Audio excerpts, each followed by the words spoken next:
Ce que Koffi Olomide a dû subir avec cet enfant, na maman ya Aristote, on ne sait pas. Et je ne pense pas que Koffi Olomide a un star à Liboso. Oyo Maramba, bon, comme peut-être que moi, peut-être un peu mal orienté. So tali moi na Will Smith à Liboso. Tala nenga comment lelo. So tali moi na batu so habité moi na Jackie Chan mo à Liboso mobali, un grand drogueur donc a nyonga perdre na ba façon tout. So tali moi na wa sala film à sala ba jeu de mots et de lettres boy. Oh ya moi na tala moi na le nenga comment je pense que Viens Bisso Quadra, ça fait donc à Tikala on a plus de 5 fois team. Alors, ils ont sous handicap côté à Viennabiso. Comment moi, nous avons quoi moi, nous à Liboso, au Tikala, on a été plus de 5 fois. Au moins, sur le hôtel, Bana Oyo, Cordoa Tangi, on va dérouter na Bana Yabastar. Au moins, on a Bana Wana, va dérouter na Bandak na Bango. La preuve en est, Oyebi, film Will Smith à la recherche du bonheur. Abane ko fula petit wana aolinga pena amatisaye mais moi na ye moi sanini atengami pareil comme de naba Jackie et consort mais sikoyo et so totali na histoire ya Aristote osomona ke vient na biso pas na moi par na kati quelque part il fallait aluka na ebite na koloba nde nini aluka lolenge mo akoka ko sangisana no bana na ye aluka na sangisa bana na ye soki ba kozana ba difficulté ba kozana ni mais ye mo ko assumer yango c'est un peu injuste pour nga c'est vraiment injuste ya ko salir et ndona biso Aristote qu'est-ce qu'Aristote a fait pour Azalas pour Ndekwana a filmé pour scandaliser qu'est-ce qu'Aristote a fait. Qu'est-ce que Aristote a sali na carrière musique ya Koffi Olomide pour Azala scandaliser na pona parce qu'on a appris que Aristote malgré tout ce qu'il est aujourd'hui, il est dans la maison, il y a maman naé. Mais je pense que dans tout ça, les a maman ta lobby. Les a Koffi a lobby te moni ma mutolo ba mikolo que ce mutumo a lobby te ora et faut y rapper ngamba Koffi Olomide parce qu'il peut nous dire tout ça et non 5 fois na Koffi a mona moi na te mais qu'est-ce qui a fait que Koffi a mona moi na 5 fois?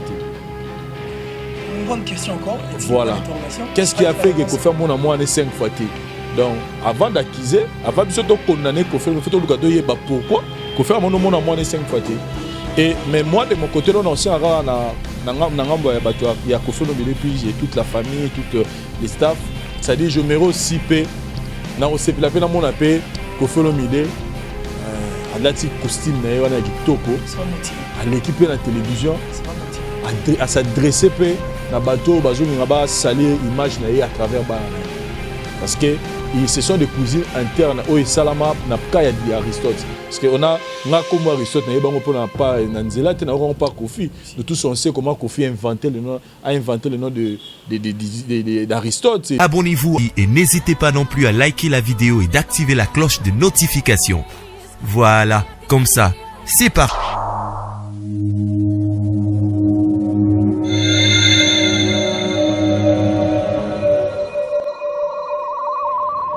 La voix du peuple, oh, la voix du peuple, oh, c'était bien, oh.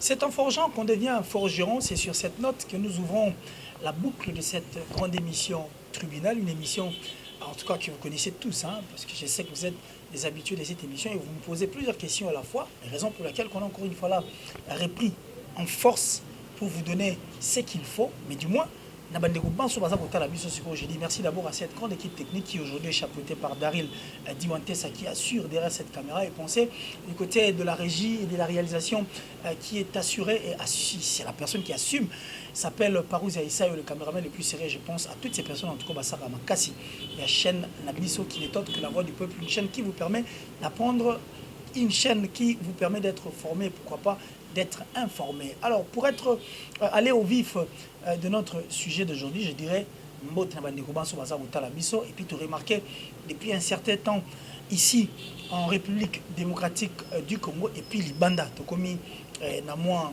habitude nous ezalaki penzate ya biso mais tu zuye koli en place monsieur tu commis si yango le quoi moi coutume c'est-à-dire on dirait le mot ezalaka déjà depuis longtemps bandeko baza ko sala o babengaka na poto cybercriminalité, c'est-à-dire des personnes qui vont prendre des images frauduleusement, soit en nenga koyiba, mais souvent qui na ozongo penza ke ozongo au vu et au su de tout le monde pour que a publier yango pour na ternir image ya moto. To moni yango, c'est vrai que ça les mwana bato eta musu baza na ba kombote, mais ici ba image ezoya na o bandeko baza ko sala ah baza plus que s'attaquer na bandeko na biso baza ba star to bato baza ba renom, c'est-à-dire des renommés bato to yebi o baza ka pe fierté ya mboka na biso. Alors pour ne pas aller plus loin to chuter awa apona koloba ke tu remarquaki ki bandeko mususu bazwaki image ya bana ya ba star, c'est-à-dire bandaki non na bana ya mwana ya faire rigolo biso baso toyebi Davina kama on a moni zongi susu sur internet et les gens en tout cas na bana ya batu belé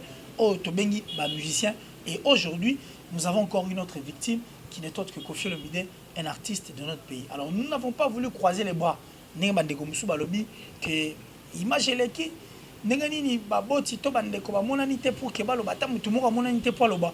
C'est que attention ezalaka musu mpandi musu attention à la rater. Alors équipe à tribunal et se rendre compte et puis ezui yango pas en charge mais pour que to mekato sur le tribunal, raison pour laquelle Naza n'a pas invité dans un permanent en tout cas émission oyo qui n'est autre que Vincent Chiluizi et puis le leader Henri Matouchima. Alors pour ne pas rester longtemps je crois que le roi Bango est basé dans plateau moko nangai to komika ko analyser à chaud likambo ezali ko battre plein nango en tout cas sur internet concernant la vidéo du fils de Koffi Olomide qui n'est autre qu'Aristote, un grand garçon en tout cas âgé de 38 ans au bandeko baza utala. Et je pense que toza la pena musikate toza penza pona ko bango parce que c'est une vidéo qui a touché en tout cas le cœur de beaucoup de Congolais et aussi invité sur ces plateaux. Alors j'ai dit tout simplement bonjour à Vincent Chiluizi et bienvenue dans l'émission. Ouais, bonjour Killer Kilesi, l'intello, et puis bonjour na leader Henri Matouchima. Alors leader Henri Matouchima aussi. Bonjour Killer Kilesi, bonjour na internaute Nyos Bazo Talabiso, pourquoi pas penser na Vincent Chiluizi Mukolo, la voix du peuple na Diwanteza Ntezolo na caméra, donc bonjour na quoi. Merci beaucoup. Alors Vincent Chiluizi, je crois que tu es dans le à chaud parce que dans les amis la peine à chaud pour que tu mais quand on le ressentir. Et je parie que tu as suivi cette vidéo il y a mon confirmé en Aristote tu es pas depuis parce que tout le but que papa n'est à Bossani non yemba épée na banze moi mingi mais tant que les vidéos on a et ça lui en tout cas tant on a telle vidéo on a et ça linga mabe makasi je me suis mis à la peau ya maman Aristote. Je suivi une publication, je ne sais pas ce qui est aïe Moutakomi, to biloka bané comme on va écouter internet, mais elle a dit une chose qui m'a beaucoup touché quand elle dit que moi mon papa n'est pas plus de 5 fois. C'est-à-dire que c'est une maman oyo a souffert trop pour moi nango. Moni lelo biso ba congolais to comment plus qu'exposer plus ma maman B. Avant même de revenir sur l'histoire, il y a Aristote, je pense que le plus récent, il y a mon affaire Ego là, Nani Davina, automonique histoire, on a sous temps, on a eu diplôme d'État. Vous savez, il faut des fois que dissocier la vie, il y a des musiciens, il y a un total à la musique, il y a la vie privée. Il y a des problèmes de la famille. Il y a des choses, toko tolérant que moi l'amour a peut-être abandonné mais tant que tu es bi ba quantité biso des fois tout ce que rappelle que il ça retire ba la micro pour que retire ba famille micro pour salir ba image ba musicien na biso parce que lelo faire rigola oyo devoir azalango pona bi pa na biso eza ayemba ba nzemba kitoko abinisa biso ba dansa bien asepelisa biso et vie na ye famille na ye azana makambo ye mo azo vivre o biso to bi ba quantité. Moi une fois j'ai été Kala, je pense qu'Ala Pena n'aura pas fait di banda ya lupango. Un moment na moni banane et belé ba zobima na kati ya lupango. Je donc ba isa nga tout na talika la munuga ba no ba kokola ba zo pena faire na mama kila makasi bani ba zo. Et na tuni mutu na bana faire bien bana ye ba ki ba zaki anniversaire ya mwana ni moko. Parce que yo ba ça la fête na lupango tout ça bani. Et c'est la personne qui me dit que non faire na mama bana ça va jeter. Donc faire et tout en tout cas ce qui moi en place ça et la personne qui s'occupe plus en bétali bana faire les maman Donc déjà, on voit que dans la bano na mona wana. En tout cas, ça dit faut comprendre directement qu'il y a un problème. Oyo ça que na mona oyo na faire promesa. Et na wele la te ko tia micro et pas pour na bi faire gola na rose wa micro te mamoura les quand expliquer makambo wana ninga sala des fois pas papi mboma. Donc ça dit après avoir vous allez acquiser netina qui fait gola aluka ata s'expliquer. Mais on sait que ce qui fait gola comment na prochain c'est qu'il y a un problème. Et problème on est tel bisoté. Toi bah ça peut pas des choses. Ce que Koffi Olomide a dit subir avec cet enfant, na maman ya Aristote, on ne sait pas. Et je ne pense pas que Koffi Olomide a un star à Liboso. Oyo maramba bon comme lié peut-être que moi na peut-être un peu mal orienté. So tali moi na Will Smith à Liboso. Tala nenga comment lelo. So tali moi na batu so habité moi na Jackie Chan mo à Liboso mobali, un grand drogueur donc a nyonga perdre na ba façon tout. Sorotali moi là à la film à ça ba j'ai des mots et des lettres boy. C'est le titre du film. Oh ya moi là tala moi là le ninga comment je pense que né dans l'obéissance na rose opportunité dans lugano ba photo na bango na to ba no monter mission na no balancer botala bana ba star ne ba koma. C'est eza Koffi Olomide aza parent liboso te musicien oyo à connaître problème moro boye ya moi là peut-être aza moi mal orienté. Quand Koffi Olomide était, je suis pas en train de lui défendre mais non là que ça batou réalité à vie. Quand Koffi Olomide était, combien de familles au biso to yebi que moi avait papa mo pena bien instruit pena maman bien famille mo pena baza bien makamna mo to ça bien. Koffi Olomide ko to zo ba ne moi ba maman zo lo ba mais il y a to yebi ba famille pena mo avait papa maman bana ndo mo na moi na mo bima na famille do bo maîtriser été. Au moins moi na o sa ba mo contrairement na ligne ya famille. Ça dit si ko po ezaka Koffi Olomide yango fo ko zo moi na ngo ko filmer c'est que mouton fallait so bana nyonso ba famille nyonso ba zana ba problème à publier bango ça dit tu ba ça à part des choses moi pour moi je me dis c'est un peu injuste pour nga c'est vraiment injuste il y a au salir et Ndonabiso Aristote qu'est-ce qu'Aristote a fait pour Ndekwana a filmé pour scandaliser qu'est-ce qu'Aristote a fait. Qu'est-ce que Aristote a sali na carrière musique ya Koffi Olomide pour azala scandaliser na pona parce qu'on a appris que Aristote malgré tout ce qu'il est aujourd'hui, il est dans la maison, il y a maman naé et la maman se bat d'une manière ou d'une autre parce que maman boira moi attends moi na azui moi mbruit même maman boira moi na te maman bundaka na moi na ti na suka pendant que batutu ba OK mais maman ozara na moi na et ça fait mal la maman moi zomona que elle est d'abord en train de se battre pour na moi na et du coup un monsieur par rapport à plaisir na ye pour biso ba congolais ko sambousa comme normal et veut salir cet enfant. Donc ceux qui vont s'attaquer à na Koffi Olomide parce que yene mtaza star yene mutaye bani bon ko yebana ezara nango ke o sibir nyonso ba lo ba posa star mais pourquoi faire ce genre de choses à un innocent qu'il est. Pourquoi pas rôle ou peut-être centre moto le mot pour souga Aristote mais oya bo salir. Moi vraiment je suis contre tous ces gens au bazo salir bana ya ba mission na biso na nzela internet. Voilà. Merci beaucoup Vincent Chulis et je pense que le micro ça me point dire il y a leader Henri Matouchima mais leader Henri Matouchima il y a une question et il y a un moutou avant que tu n'interviennes par rapport à cette image. Est-ce que on te code ça paie irresponsabilité dans Katia Makambo? Ah ouais bien sûr. Merci. Et puis killer qu'il est ici na kanisa na période à matanga donc na quoi ko banano émission T5 qui n'a souhaité ba condoléances na famille qui noa ni mobimba et le loto to bimisa corps ya papa qui noa ni na papa qui noa ningo na hôpital à cinquantenaire les accueillants na morgue wana nde sikona minute au corps eza na salle oyo place bisonos to zokuta na wana donc na kimika mbango pona ya ko participer na émission tribunal parce que ça émission moko oyo ba réflexion nango ba analyse nango ça la ba tout bien donc et puis na rozonga lisusu kuna donc ba courage ka en mon vieux Didi Kinwa ni oyo tozo mitika kaka na matanga ya papa Kinwa ningo donc omoni killer ba problème oyo ezo comme la artiste eza makambo comme la batutu parce que lelo na société na biso et même dans le monde entier batutu bazala correct même so ke na zamba monde nzete na forme nango donc elaxi ke mutu na mutazana éducation na ye mutu na mutu aza na lolenge oyo nzambe asalela ye. Mais so tozwi na côté net ya biso baartiste nga soko tali vidéo wana bien omona Aristote azaki ya ofanda. Donc on dirait que abanaki ko se détendre na ye ko lekisa mo mopepe tamso abaine ndaku aine sika mo boye alexa mo tana ya après akoko kene na ye. Joana lokola yebaki a croiser ye. Donc abosani kutuke moi si n'est pas obengé na téléphone parce qu'il parlait avec sa femme. Donc atiki makama vie na ye ya famille na ye. A s'intéresser siko na famille baninga.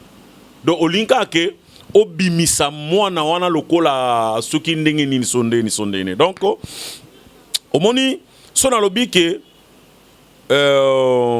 Joana asaki malamu na kosi a vraiment mutema mabe et il fallait pas qu'il na ngubongo. Il fallait alukaye banano pona nini Aristote azana niveau wana. Sona landi Cordon Vincent ninga lobi ke Venabiso Quadra, ça fait donc à Tikala on a plus de 5 fois. Alors ils ont sous handicap côté à Venabiso. Comment moi nous avons quoi moi na no à Liboso? Au Tikala on a été plus de 5 fois. Au moins sur le hôtel bana oyo Cordoa tangi o ba dérouta na bana ya bastar. Au moins na bana wana ba dérouta na bandaku na bango. La preuve en est, oyebi film Will Smith à la recherche du bonheur. Abane ko fula petit wana, aolinga pena hein, amatisaye. Mais moi na ye moi sanini atengami. Pareil comme de naba Jackie et consort. Mais si koyo so totali na histoire ya Aristote, osomona ke vie na biso pas na moi par na kati. À peine à moi part. Donc moi, neti mission moi ça là que ceux qui ont le quoi ressuscité et ça qui est vie familiale. Donc quelque part il fallait aluka na ebité na kolo bande nini aluka lolenge mo akoka ko sangisana no bana na ye. Aluka na sangisa bana na ye. Soki ba kozana ba difficulté ba kozana nini mais ye mo ko assumer yango.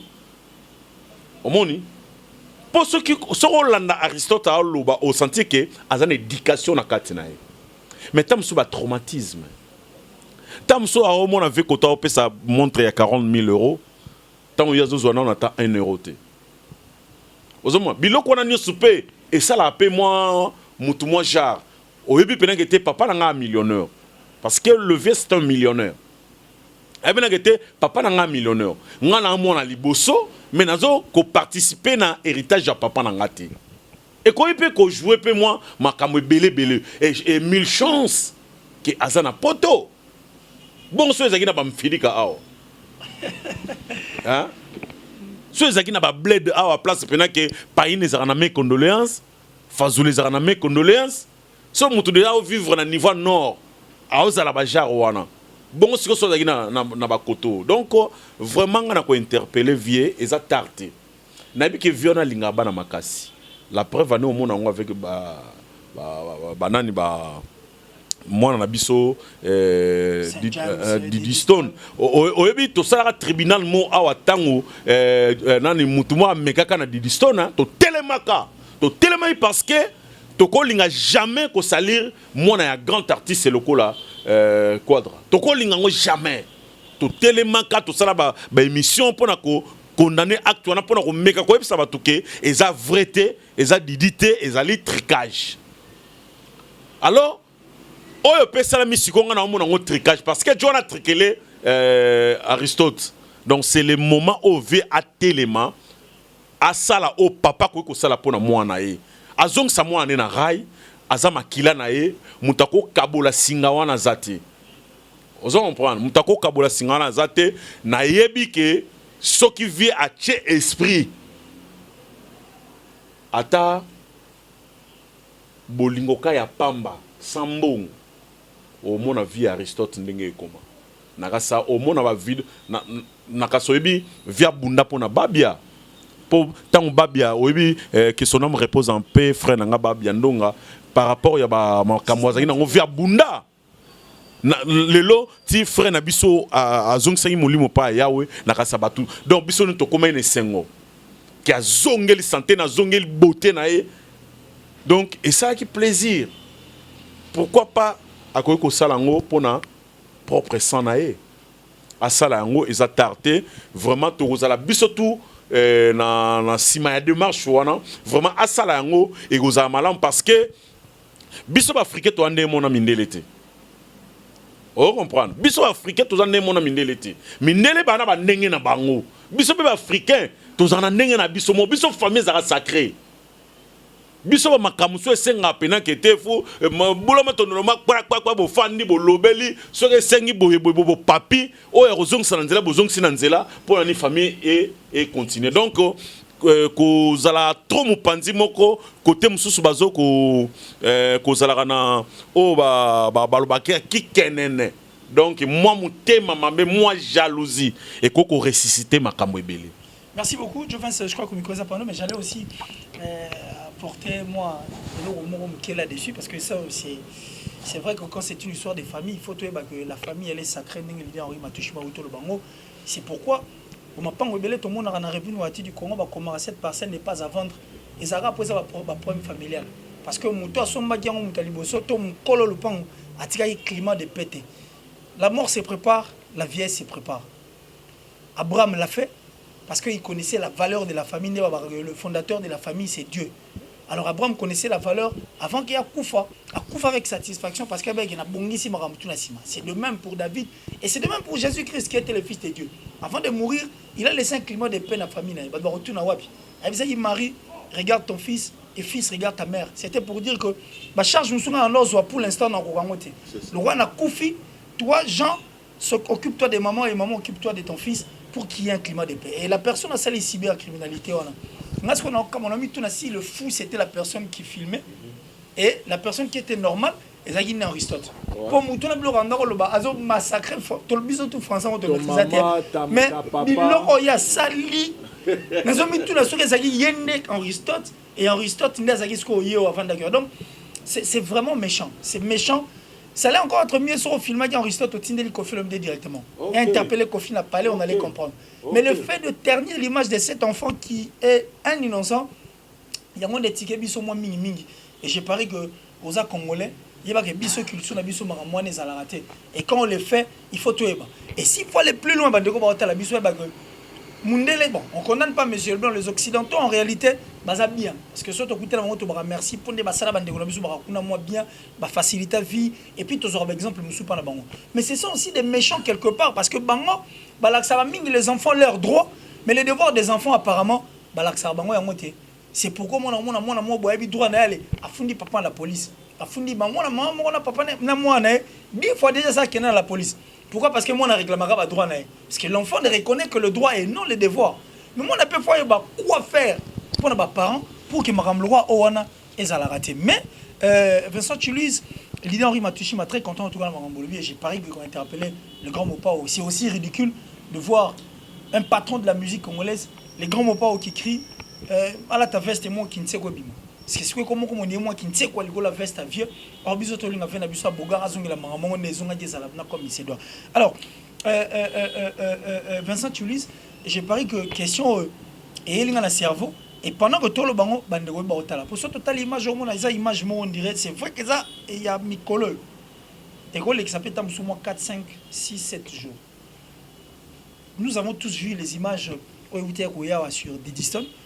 Image moko ezaki vraiment kitoko penza toto linga kutu kolobela ngote mais automatiquement le grand Mopao a taillé costume a mala moko il a dit à s'adresser à mutambi soza faible ngande munaza mkolo makam laisse ma fille tranquille fais-toi voir yaka bundane nga pongande papa na bango mais pour ne salimi pété pour Aristote parce que tout les titres moi si c'est même un membre il y a famille ou soit Sandra Kazadilisa si topé venanga tout roba et pas yazali.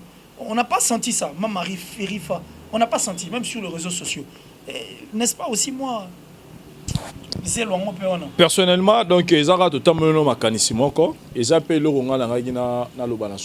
je pense que situation il y a fake news au Baselaka du Diston. Tout le monde a dit c'était pas seulement Kofi Olomide, c'était tout le monde qui a télémaki.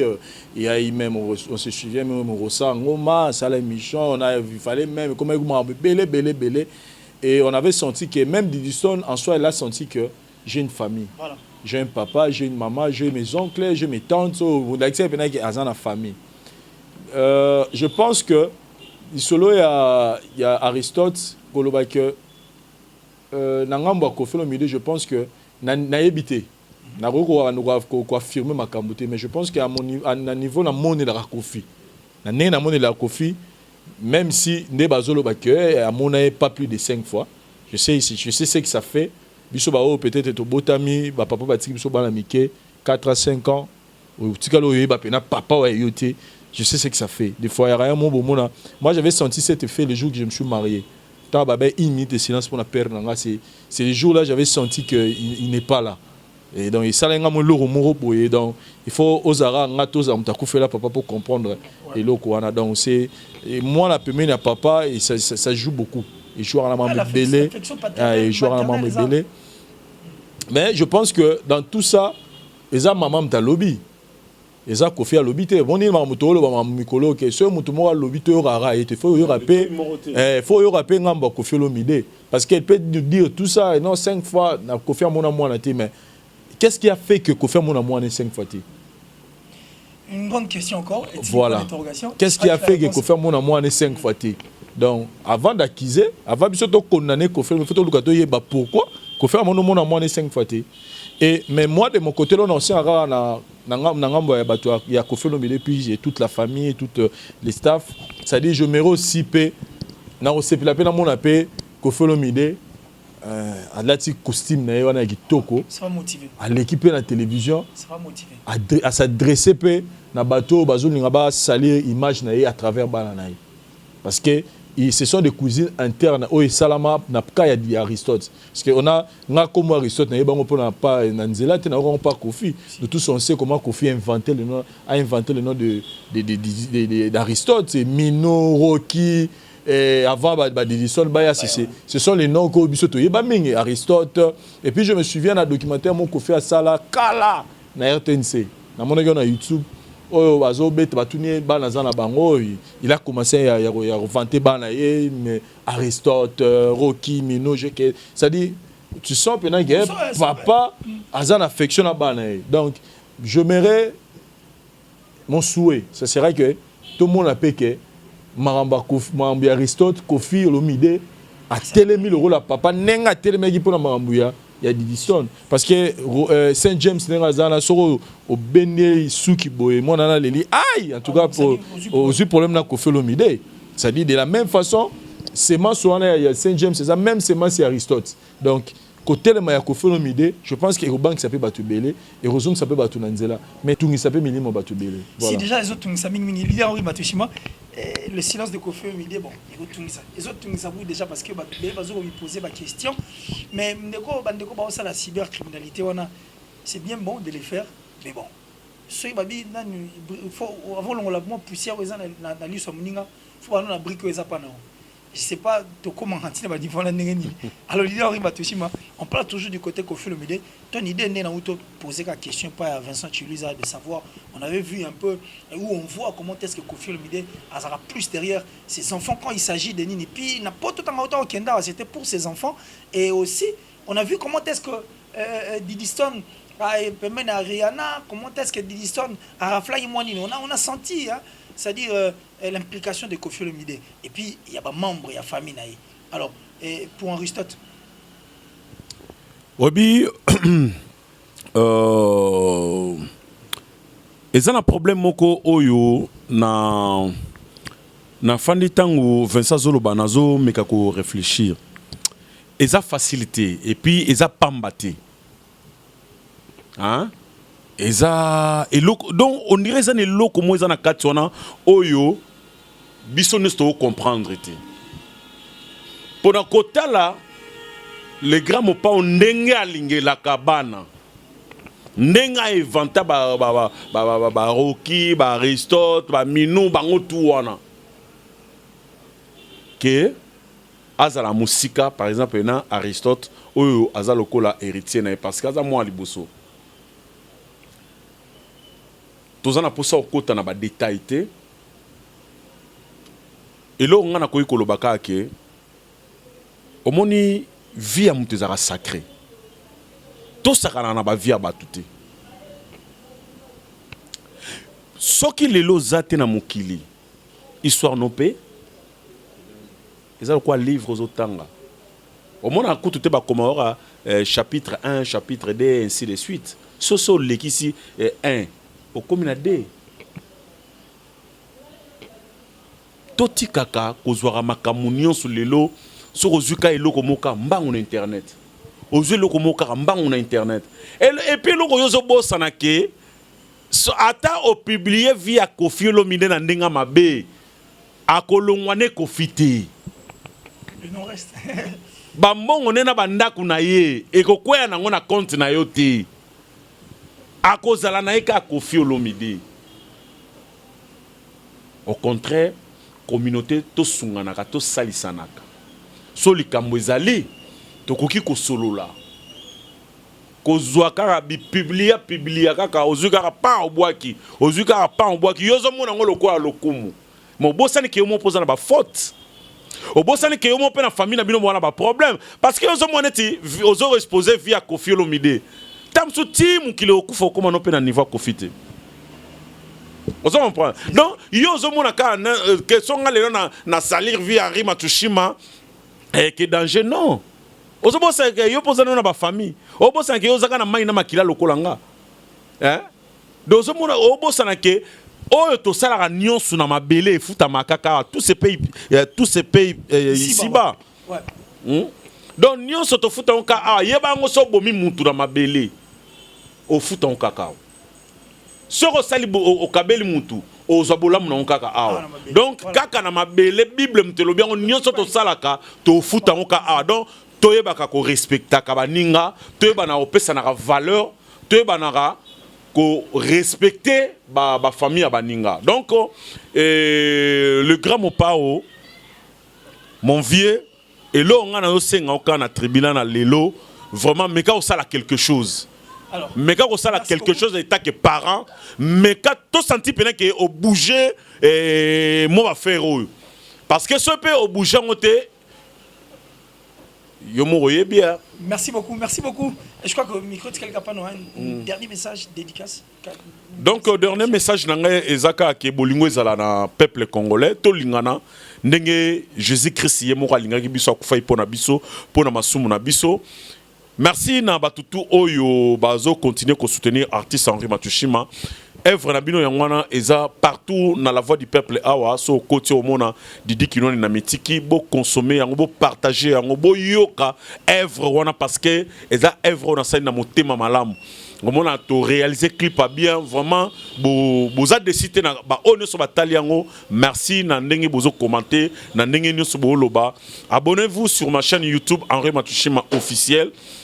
Bossa la biso ka confiance ndenge ngana mitika ka ipana bino parce que biso tozo mitika kaka hein ndenge papa mitika pa maman mitika pa ya papa ba politicien congolais bo mitika pa ya peuple ba minganga tozo mitika peka pa na bino donc vraiment na ba domaine tout neti la voix du peuple to mitika pa ya Vincent Chuluizi donc ba mbote ebele na cadre oyo et ya marabiso tango nyonso et pa ya Odilo Mampuya exemple à suivre ya maman Rachel Moussolon ba Fantasy boutique exemple à suivre za na direction Gambela na coin avenue Opala na Kasavubu na commune na biso ya Kasavubu ya Kitoko oyo donc so oyo orosepela mbote na Tigana Zouré taba bon séjour déjà depuis Bruxelles na ya Didi Kinwani courage koto zali na conseiller Masamba Kinwani na maman na biso Rita Bola na DGRK na sœur nanga Alice Ebengo Simon Mbidi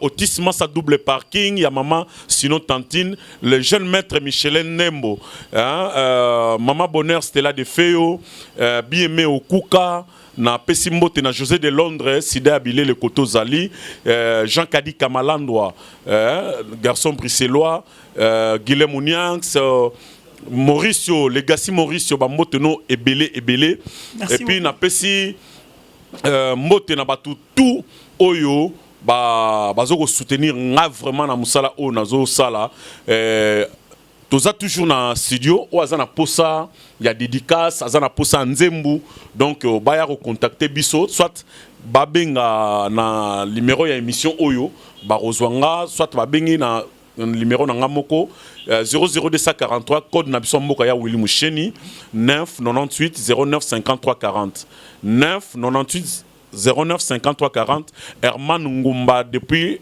Dubaï, donc le jeune millionnaire Bambote Ebele. Merci beaucoup. Nabosani parce que donc Bateningaka rigueur te naboki de moi trop. Donc vraiment Bambote Nabino Yangwana côté Bozali quoi. Merci beaucoup. Alors Vincent Tublis, un dernier message et puis salutations. Non, dernier message dans les Zara qui n'a aussi allé là bandeko na biso baza à travers le monde au bazo ya ba Congo mi baza na niveau des États-Unis, na Europe, que le service est mis en place pour la bango, na niveau déjà à partir du niveau aéroport, pour nous bango, si na hôtel au balingi bakoma, et puis bah course tout on va ça là, on a pour ça qui n'est pas qui est boé. Je pense que pendant que toujours le bas, toujours balancer les bango ba éléments. Donc on a pu simboter na tati wabela, zebegene place azam motebele. Donc service on a biso ba peuple, il y a des biso congolais. C'est-à-dire ça on peut na bandengune boya kao luka na no taxi luka non. Donc roko taka na site to bengi na numéro na bango téléphone ba wana ou réserver déjà que no ya jour bo tel dans mutu ke goya wana et l'année lo ba bagage maramutu o ba tracasserie o ba nini o ba ba même bleu non. C'est-à-dire yo yekara o kiti na yo les restes ba no ba sel ba même au hôtel et aux ala bien. Merci na yo killer ici et puis na leader Henri Matouchima. Merci beaucoup. Alors c'était là le dernier message en tout cas de mes deux invités et je crois que moi personnellement message à Souka par rapport à notre sujet d'aujourd'hui. J'ai parlé que Fally Ipupa Emma un extrait et c'était dans l'album au sein de l'orchestre Quartier Latin et j'ai parlé que le va interpeller Batutu, même le Venabissa Boga il va suivre cette émission, ça j'ai parié parce qu'il est vraiment fan de cette émission. Fally Emma attend la boutique Zengi. Et donc ça dit on interpelle et la maman et le papa. Donc c'est pour dire que moi Nataza mais sur 9 mois na bokani si le soir. Oui que petit frère na biso pe bina fila loba ke ata mwana ko kazali kaka mwana. Ah OK. On a chuté la merci déjà. Alors kizengi mwana. Donc mwana nyosa za mwana kotika la mwana po azana makila na mai Eva Moiri na Autriche ebi makambo wana. Merci beaucoup. Na papi Kongolo. Alors je parie que mon dernier message a été accompagné par mes deux invités. On va se dire au revoir. Mais du moins, j'ai dit merci à Daryl Diwantes qui était derrière cette caméra. Pensez encore à Paroz et ça.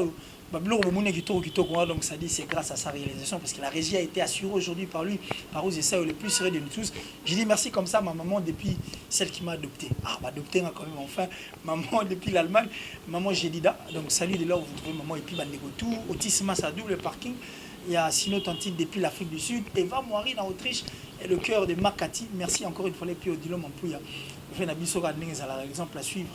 Hervé Loumassa depuis les États-Unis. Et merci encore une fois là, nous sommes de retour. Abonnez-vous massivement. On va se dire au revoir, mais que le tout dernier Congolais qui restera dans cette République démocratique du Congo sera le seul service au Seigneur pour Congo ils en pour ça revivre. On se retrouve très prochainement en tout cas dans un autre numéro. D'ici là, portez-vous bien. Bye. Bye bye.